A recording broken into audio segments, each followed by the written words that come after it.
Como a ideia deste canal é a de propiciar, a partir de um tema ou de um problema, o maior número possível de perspectivas, sem que as questões sejam encerradas ou até mesmo resolvidas, afinal o interesse é de instigar, suscitar reflexões e promover o diálogo, a finalidade neste vídeo é a de ir numa direção diametralmente oposta à do primeiro vídeo. Pretendo, portanto, me contrapor àquilo que disse. Lembrando que, no vídeo anterior, a análise se voltou à implicação entre a vida camponesa e a reciprocidade espontânea que, sem a intervenção de mediadores como o dinheiro ou o Estado, edificava um senso de proporção quase que orgânico. Entretanto, considerando a pressão demográfica, as ameaças de povos vizinhos, guerras crescentes, sobretudo na Europa das invasões bárbaras, pontuei que aquele senso espontâneo anterior cedeu ao valor material. E exemplifiquei isso muito rapidamente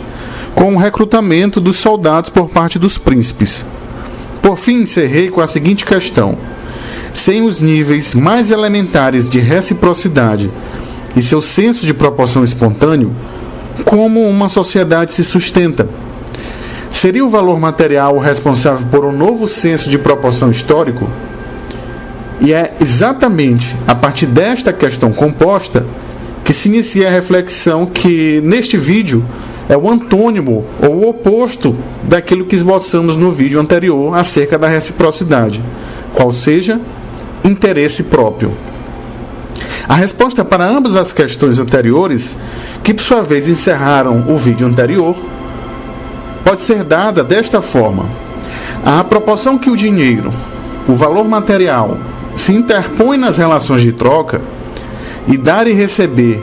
passam a ser negociados não de acordo com as necessidades familiares, mas de acordo com a quantidade de mão de obra, escassez de insumos e pela oferta, a reciprocidade cria um novo senso de proporção histórico, a partir do qual o que passa a vigorar é aquilo que o economista austríaco Friedrich von Wieser chamava de custo de oportunidade, conceito disponível em sua obra Teoria da Economia Social de 1914. A partir desse novo mundo, o mundo moderno, que se sobrepõe por sua vez ao mundo e à mentalidade camponesas, a reciprocidade entre os homens passou a ser regulada pelo custo de oportunidade, ou seja, pelo tempo que se desperdiça tanto para construir como para consumir algo, pelo tempo que se sacrifica para se obter um bem. Diferentemente do camponês, regido por uma dimensão mais cíclica do tempo, em que o trabalho se voltava mais às necessidades de sobrevivência que às de ascensão social, diferentemente daquele homem, o homem moderno passa a entender que onde quer que se sacrifique por um bem que deseja, reservando tempo para aquilo, lá encontrará o custo e o valor de algo, de forma que assim passe a valorizar mais o tempo, e valorizando-o, os dias, as horas, os meses e os anos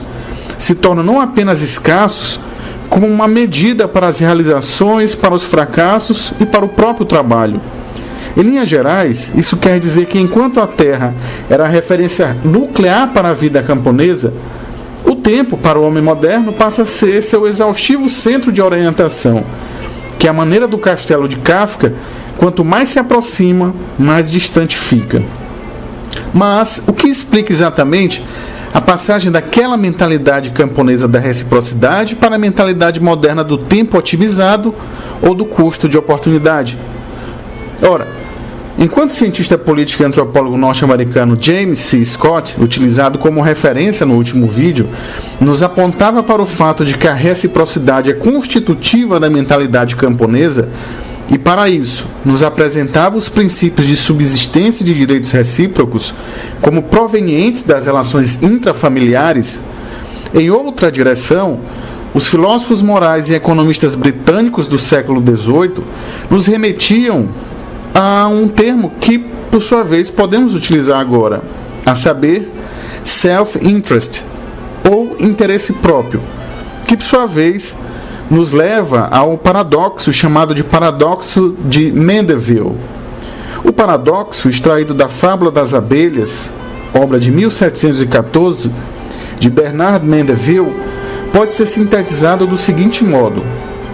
os benefícios da vida pública crescem ou prosperam quanto mais os homens se preocupam com seus próprios interesses. Isso quer dizer que, quanto mais os homens se voltam para si mesmos, em busca de realizações e satisfações pessoais, maiores os níveis de prosperidade, que, por sua vez, se tornam disponíveis na vida pública ou coletiva. Para esta visão proto-liberal, a reciprocidade não é, como imaginaria um pensador como James C. Scott, uma consequência da coesão interna das comunidades camponesas, empenhadas em assegurar a subsistência de seus filhos e netos. A reciprocidade é, nesta visão, efeito do interesse próprio, aliás, do empenho genuinamente individual e racional em maximizar o seu próprio bem-estar. Neste sentido, uma particularidade das sociedades camponesas, como a reciprocidade, seria apenas o cálculo egoísta da antecipação do maior índice de satisfação pessoal, cujos ganhos em termos sociais trariam maiores benefícios. Maximizando a satisfação de seus próprios interesses, os homens trariam maiores benefícios em âmbito social e, consequentemente, nesta visão liberal, maiores os níveis de reciprocidade. Portanto, não seriam as famílias as responsáveis pela reciprocidade camponesa, contrariando Scott, mas sim a maximização do custo de oportunidade e consequente aumento do interesse próprio. Apesar disso, a dúvida ainda persiste. Qual seja, o que explica exatamente a passagem daquela mentalidade camponesa da reciprocidade para a mentalidade moderna do tempo otimizado ou do custo de oportunidade? Como o mundo, partindo de uma vida relativamente harmônica naquele contexto das trocas camponesas, se transformou de tal modo até dar origem a uma realidade em que cada um se preocupando consigo mesmo passou a produzir paradoxalmente cada vez mais riqueza. Uma das possíveis respostas a isso pode ser encontrada numa hipótese que formulei e que concilia a história e a economia, mais especificamente em uma revisão da teoria dos chamados fisiocratas, grupo de economistas modernos que acreditava que a riqueza de um povo era dependente de sua agricultura. Segundo o fisiocrata mais importante, Jacques Turgot, a adição de mais trabalhadores em um fator fixo como a terra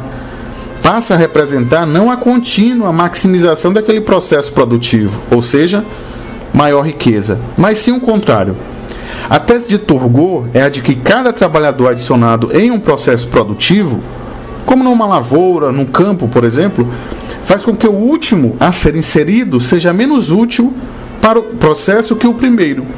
cuja consequência, dada a quantidade de trabalho excessivo, incide sobre o desgaste do solo ou da própria terra. Em outras palavras, em uma realidade camponesa, como naquela entre a Baixa Idade Média e o início da modernidade, como o aumento da população acarretou em um inchaço ou pressão demográfica, os campos ficaram cada vez mais apinhados ou cheios de camponeses. E à proporção que mais camponês se voltava para a terra, menores os rendimentos no processo produtivo e maiores os impactos na própria terra ou no próprio solo. Passados quase 200 anos da formulação da tese de Turgot, em 1956, o economista norte-americano Robert Solow publicou um artigo de pouco menos de 30 páginas, de nome A Contribution of the Theory of Economic Growth, em que adaptou a teoria dos fisiocratas para explicar o crescimento de alguns países, consagrando assim o termo rendimento marginal decrescente.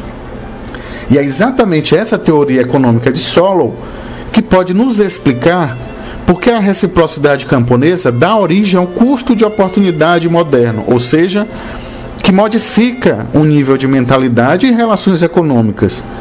Afinal, nos faz perceber que tão logo haja uma desproporção entre um fator fixo ou imodificável como a terra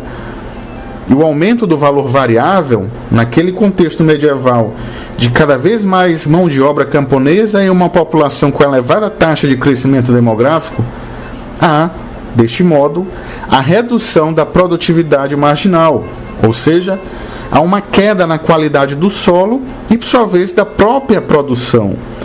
Isso quer dizer que quanto mais a terra recebe a oferta de mais e mais trabalhadores para cultivá-la, o trabalho vai exigir, por sua vez, mais investimento, mais capital, no que, em não havendo, em função da falta de procura suficiente para motivá-la, resultará em um trabalho oneroso e cada vez menos eficiente. Desse modo, a partir desse trabalho menos eficiente, decorre, sem suspeitar, aquilo que James C. Scott pontuava como revoltas camponesas, mas que, numa perspectiva liberal, significa a dificuldade do camponês de maximizar o seu interesse próprio. Revoltas camponesas expressam, a bem da verdade, a dificuldade que os camponeses encontram na maximização de seus próprios interesses, não correspondentemente empenhados em restaurar o senso recíproco de proporção. Enquanto Scott atribui às revoltas camponesas constantes em países subdesenvolvidos até hoje um anseio de reabilitar o senso de reciprocidade perdida, liberais como Solon compreendem tais animosidades campesinas como consequência do próprio rendimento marginal decrescente, desencadeado pela desproporção entre a terra, como um fator fixo, e a quantidade de camponeses que, impedidos de maximizar os seus interesses próprios, partem em busca de melhores condições de vida nas nascentes cidades ou centros urbanos, para lá chegando, venderem a sua força de trabalho para um patrão ou empenharem o tempo dos seus custos de oportunidade na criação de mercadorias. Revolta, contrariando Scott, quer dizer a dificuldade de realização resultante das próprias condições da vida campesina. A dificuldade de otimização dos interesses próprios necessários para o aumento do bem-estar de cada um daqueles camponeses. Para além de tudo isso, e entre a reciprocidade camponesa e o custo de oportunidade trazida pelos rendimentos marginais decrescentes, próprios da vida moderna,